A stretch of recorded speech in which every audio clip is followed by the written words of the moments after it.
Hello everyone, Onlydraven here again, and today we're doing another tutorial in Minecraft Sky Factory 5. Today I'm going to be showing you how to automate the production of both gravel, sand, and flint. This was a requested tutorial, so thank you so much for the recommendation. We're going to show all three together because it's kind of the same process and not too hard to do. Now, if you find this video helpful and you like it, please be sure to click like. But most importantly, please remember to hit that subscribe button so that way you can see all my videos and tutorials as they come out. Okay, so a couple things we're going to need for this. First, we're going to need crushing macerators. We're going to need one of those. That's going to be 4 compressed cobblestone, 2 stone cutters, 2 copper nuggets, and a flint block. Next, we're going to need a block placer. That's going to be 3 cobblestone slabs, 2 copper nuggets, 2 andesite, and a dropper. We're going to need a block breaker, which is 3 mossy cobblestone slabs, iron pickaxe, iron shovel, dispenser, copper nugget, and 2 tripwire hooks. We're going to need an item collector, which is 3 flint block, 2 tripwire hooks, a compressed cobblestone, a dispenser, and 2 gold ingots. And we're going to need filters, which is a carbon paper, 2 purple dye, and 2 iron nuggets. And we're going to need 2 of the filters. Okay, so we're going to start off with a pretty easy process. For this, of course, you're also going to need some item cables. I recommend using the cyclic ones. You're also going to need an RF power source. I'm going to be using just connection to a flux network for power that I already have. Any RF power source will work for the blocks that need power.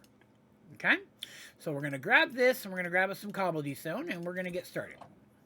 So the crushing macerator is a great block. You're going to find a lot of use for it in this pack.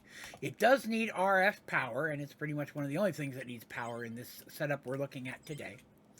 But what we're going to do is we're going to put down a crushing macerator, and we're going to put down 2 chests, one on each side. I'm going to connect those with item cables. I'm going to use my wrench to have it pull from the chest on the left, and then pull into the chest on the right.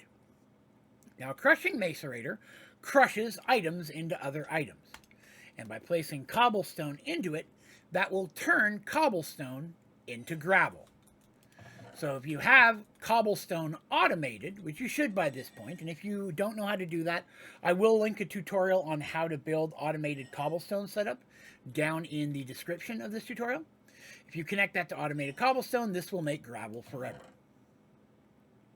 So that's how you automate gravel. Now, if you want to automate sand, we're going to do the same thing, but take it one step further. So we're going to add another set of chests, and this one we're going to do, again, 2 cables, right? Pulling from the macerator into a chest, and pulling from our flint chest into this.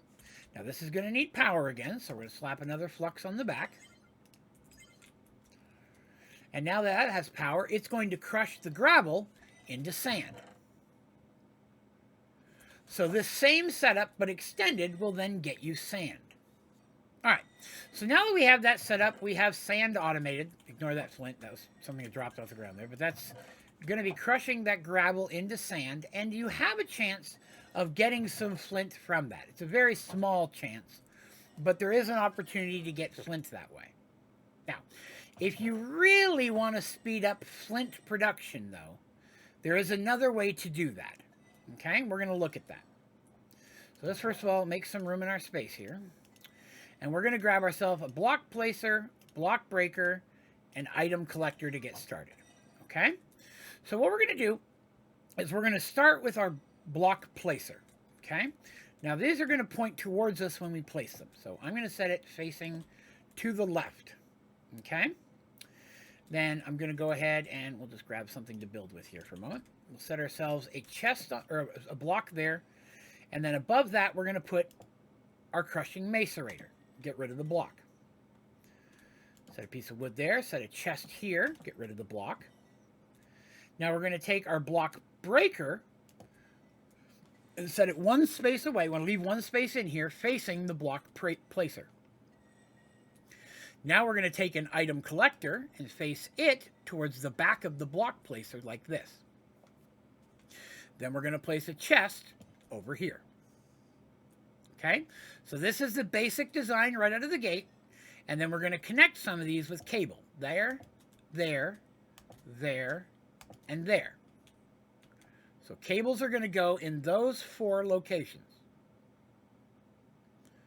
Now, we need to grab 2 filters. I mentioned we were going to make those earlier. So let's go ahead and grab those. We're also going to need some gravel. So we'll grab that as well. So we want to have, using our wrench, it pulling from this chest into our macerator, down from our macerator into the block placer. And then from our item collector, we want to have it pulling out of both sides, one into the placer and one into the chest. Now, we're going to go into our, when you right click on a filter, it opens up the data card. We're going to go ahead and take a gravel, and in here on the one on the left, we're going to put gravel as whitelisted. And on the one on the right, we're going to put gravel, but we're going to change that to blacklisted. We're going to open up the cable. Once you've gone ahead and added this little white side with your wrench, you can then click on the cable. We're going to put the one with the blacklist on the right-hand side and the one with the whitelist on the left-hand side. So that means it's going to let gravel go that way, but it is not going to let gravel go that way. And then the next step is we're going to go grab some of that cobblestone again. Grab, I think we saw some over here. Grab that too. And we're going to go ahead and we're going to put cobblestone into this first chest. All right? And it's going to make gravel once we give it power. I haven't done that yet for a reason. Now this again, you can link this first chest up here to an automated cobblestone system, which is what I'd recommend if you want this to run permanently, but you may not want to. We'll talk about why. Let's go ahead and get this some power. And now this is going to start running down into here. Okay, it's making gravel, and it's pulling that gravel down into the block placer. Okay. Now I do want to point out that the block breaker and block placer that I'm using are from the cyclic pack. There are other block placers and block breakers that work a little differently and require power. I believe they're from Industrial Foregoing, and they can work in this area, but they won't be as fast. But I'm going to go ahead and put some additional gravel here. And your item collector should be on. You can crank this up all the way, kind of facing up or down. Up is usually what I do, but either one's fine. And let's go ahead and grab us a little bit more gravel. So let's just say that we've given this macerator time to build us up a bunch of gravel, right? And if you really want to get ahead, you can always set a chest in between these steps if you want to. But I'm going to set them over here. What I'm going to do is I'm going to put on always on for our block breaker, and I'm going to do the same in our placer. Once I do that, it's going to put a block of gravel right here. The breaker is then going to break that. The item collector is going to pick up whatever drops out of that, either gravel or flint. If it breaks it and you get a flint, you lose that piece of gravel. But if it doesn't turn into flint, it just becomes gravel again. That's going to be picked up by our item collector, which will then filter our flint into this chest. But then it'll take the gravel that didn't turn into flint and put it back in the block placer, letting the process continue again. And if you have a fair amount of gravel built up, it's very fast. It's also very loud, which is the one reason you might not want it running all the time. But as you can see, it's burning through that gravel. And as it's doing that, it's building up flint relatively quickly. Usually I have several stacks within just a minute or two. And the gravel is just being picked up and recycled into the item collector again, while additional gravel is being produced up here. So in theory, if you wanted to, you could go ahead and, like I said, put a chest in between this and let your gravel build up over time, and then just turn it on when you need a bunch of flint and let it rip through a bunch of flint for you. If you didn't want to have that running all the time. If you're going to run it all the time, you don't need the chest. You can just let this run. Eventually, it's going to burn through all the gravel you have, and then it will be breaking a block of gravel each time one comes through. So it won't be as loud, and it won't be as quick, of course, but it would be continuous. But in the early points, it's going to be fast, and it's going to be loud. But this will allow you to automate gravel, it'll allow you to automate sand, and it will allow you to automate flint.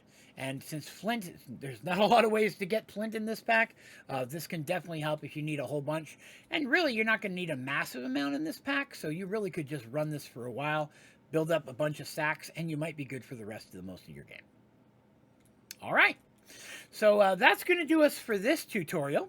If you have any questions about this tutorial or any of my tutorials, please be sure to put that down in the comment section. I'll do my best to get back with you as quickly as I can, as well as any recommendations or suggestions you might have for other tutorials you'd like to see in Sky Factory 5.